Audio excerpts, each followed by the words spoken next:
There's been some very interesting things going on at Twitch over the past couple weeks, quiet things, things that got written about, but not a lot of people really talked about it. And the fact is of the matter really is the shine is kind of off the apple on Twitch. And if there were any reliable alternative out there, people would be leaving in droves. That's why I continue to be frustrated that my platform here on YouTube hasn't have a clue. They have all the money in the world and they can't seem to figure out the simple things that need to happen in order for it to offer a viable alternative to people who stream on Twitch. Now, there are alt tech platforms, whether it's BitChute or Odyssey or Rumble, where you can also stream.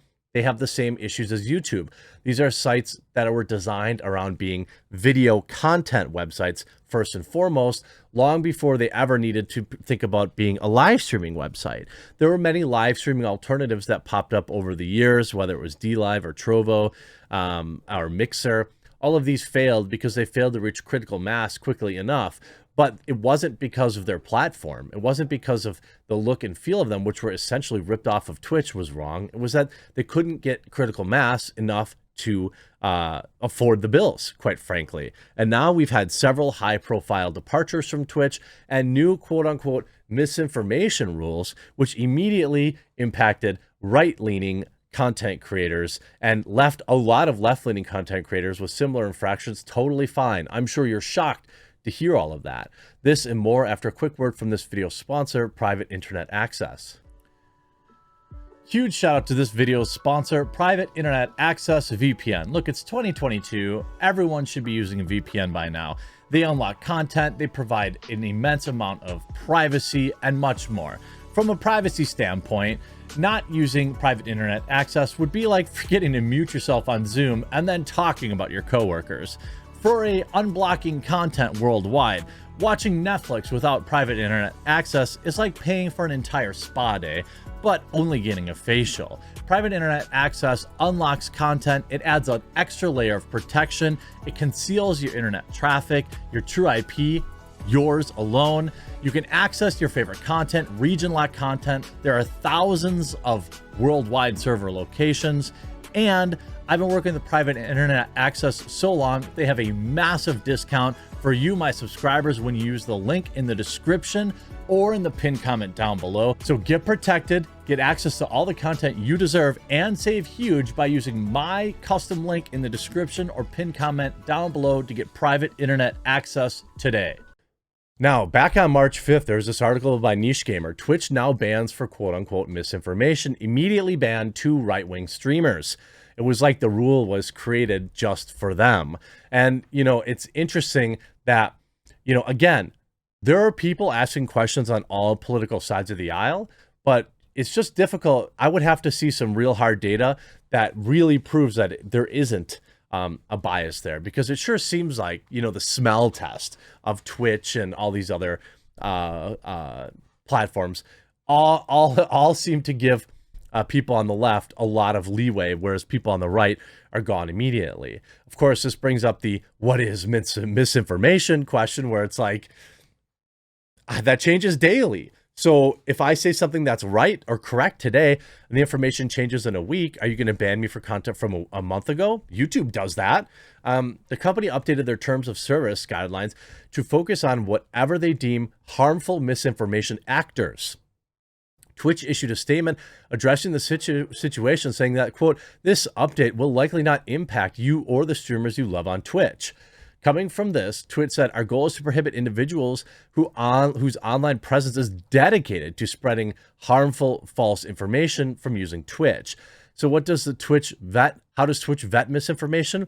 They apparently work with, quote, misinformation experts like Global Disinformation Index and if you question the 2020 presidential election, they also work with election boards' congressional certification. While Twitch now bans misinformation, they claim only focus on accounts that persistently share information that is widely disproven or broadly shared, as well as misinformation they consider potentially harmful.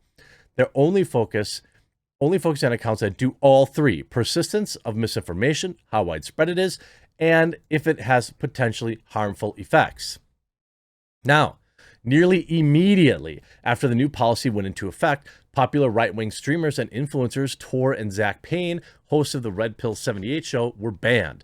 Now that they've been banned off essentially every mainstream platform, the only place you can watch or listen to them is on their official website. Now, I assume they probably talked about the COOF, which you're not allowed to ask questions about on mainstream platforms. I didn't consume their content, so if they were knowingly spreading, I can't say one way or another if they were knowingly spreading information they knew to be false, or if they were just asking questions. The difference can be very hard to tell for a lot of these platforms. They don't seem to care. Twitch has a new policy that will ban harmful misinformation, quote, super spreaders, except they only use it to ban one person. To me, it seems like perhaps, I don't know, perhaps maybe they formed the policy just for them, just to ban them.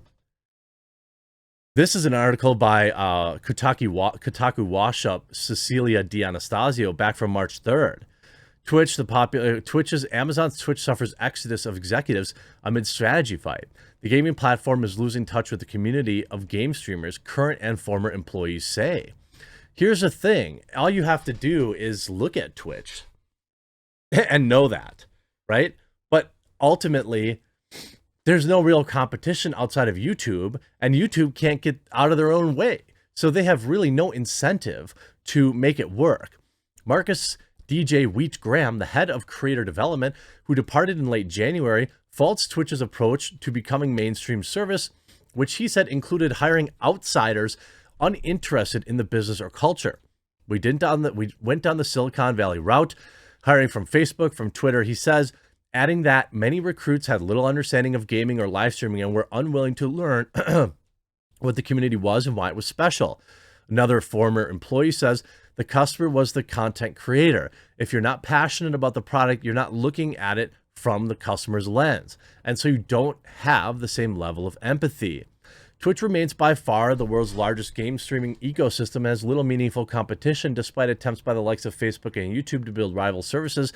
It's not clear if the exodus is hurting Twitch operationally, and some people are leaving because they're tired of the day-to-day grind.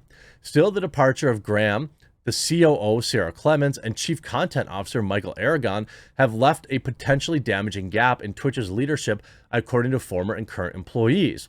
Their exits have solidified the reign of Chief Executive Officer Emmett Shear, whose engineering-first focus has led the company to misread what the streaming community wants. These people say, quote, it's really hard to help Emmett understand anything qualitative. One former employee says, it has to be quantitative, essentially being like math-driven, data-driven. One of particular concern, two former employees say, is a failure to heed warnings that efforts to monetize streamers' work would fall flat. One product invited viewers to buy extra exposure, 1,000 recommendations for 99 cents for their favorite streamers. The initiative generated backlash from creators who felt it would advantage streamers with bigger channels. Another feature released in late February offered users who stream at least 40 hours a month financial incentives to run ads on their channels. Employees said they told their bosses that clunking up the experience with these ads would annoy viewers, but say their input was ignored. Twitch's leadership is uncomfortable with mid-level and lower-level employees pushing for change, says former employee who requests for anonymity for fear of repercussions. You have this situation where Twitch has always had this problem, where their biggest streamers don't need to run ads, and they don't want to run ads. Guys like Hassan and all these other people, they would never run ads if they didn't have to. I'm sure that the money they make running ads is almost nothing compared to the money they make from like their sub goals and tips.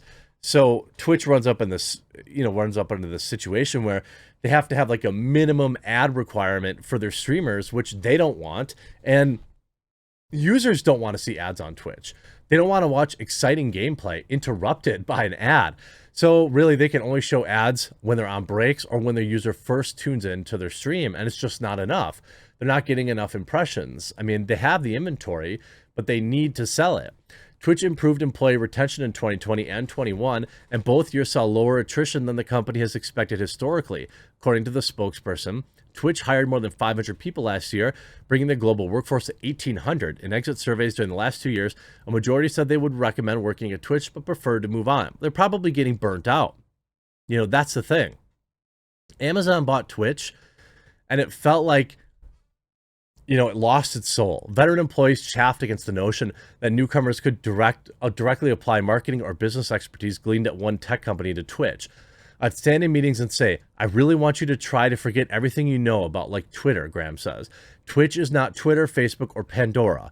Twitch is its own thing. It's incredibly magical. Jason Maestas, who worked at Twitch between 2012 and 2019 and ran influencer marketing, says that many new recruits wanted to come into Twitch and quote unquote make it better, make it a household name. They were part of other industries that wanted to lend their amorphous experience to the gaming cultural mainstay. Before long, tensions arose between the vets and newbies. Nobody trusted each other or believed their colleagues were capable, a former had said. So it sounds like there's like a real civil battle going on inside of Twitch. This on top of, you know, falling apart on, you know, International Women's Day. You can see here, not a single bread tuber on Twitch will be banned by this policy, especially Vosh, basically similar to mainland China's campaign against quote-unquote rumors.